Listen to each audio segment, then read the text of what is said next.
As I was saying, 2013 was the year that I was allotted the most amount of money, and I decided to go all out in spending that as well. I chose to buy into the children's accessory line, which performed well, slightly higher than budget, the virtual doll community that had higher development costs and lower revenues than expected, but nevertheless the project seemed profitable.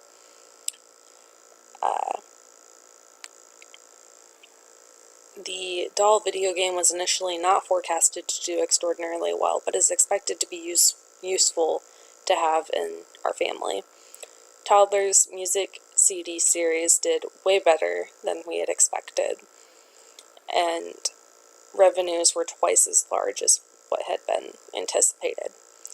You can see over here with the Young Authors book series that we exceeded our expectations there too.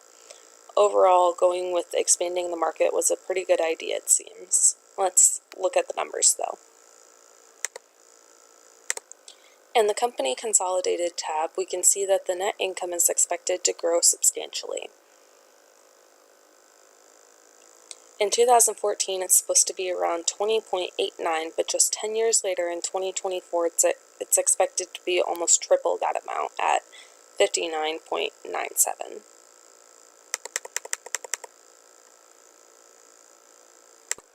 And you can see that up here.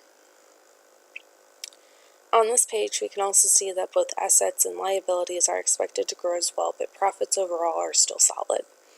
In the production, retail, and licensing consolidated tabs, these right up here, you can see revenues and expenses by division.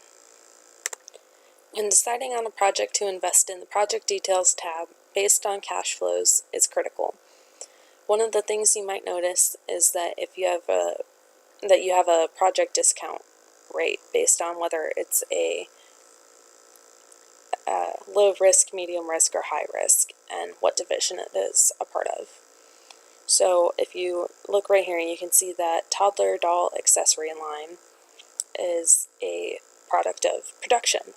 I personally decided to go with the numbers the simulation suggested for the investment.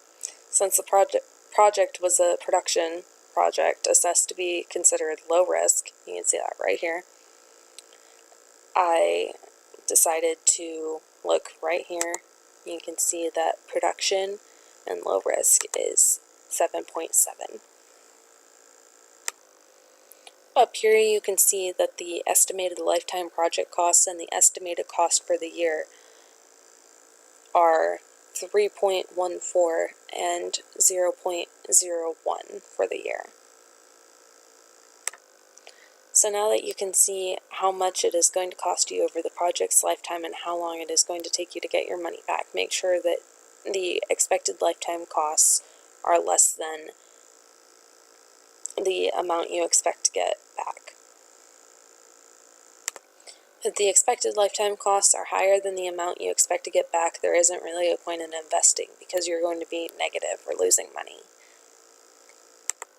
Make sure you scroll down and look at the cash flow statement so that you can see how much you're going to lose over time and what you're going to gain. Once the net income and depreciation start to accrue, then you can see the pattern of upward movement. This year it shows 0.63. Next year it shows 0.76. I'm in the wrong area.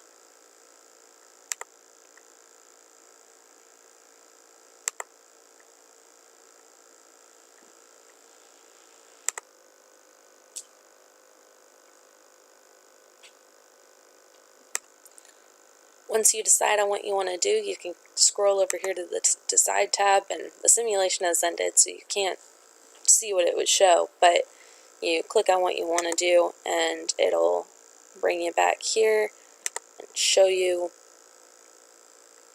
all the updates on what you've chosen. Ultimately, looking at the capital budget is a great idea to do before investing in any projects. Some may look good if you take a look at only the APV or the payback period, but before investing you should make